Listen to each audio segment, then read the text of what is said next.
Good morning. Good morning, Floppy. Can you say hello?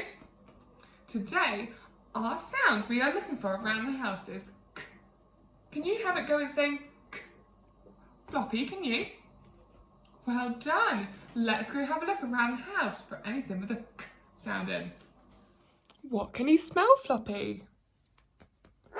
A candle and a cake.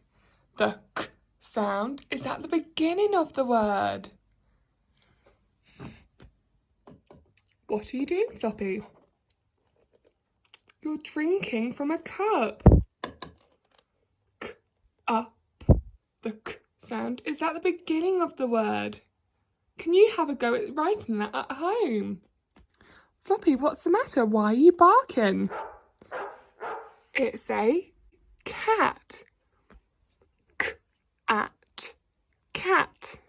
The k is at the beginning of the word. You look like you're having fun, Floppy. What are you playing with?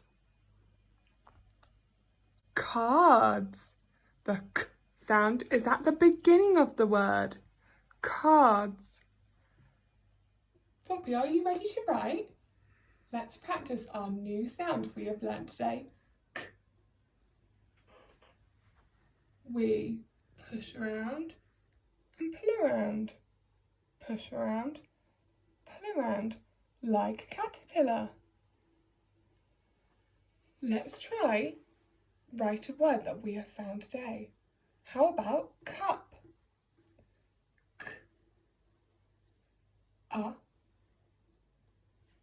p, k, up, cup. Well done, Floppy. Floppy, are you all tired now? You did an amazing job at finding the k sound. Everyone at home, can you have a go at finding the k sound? Bye!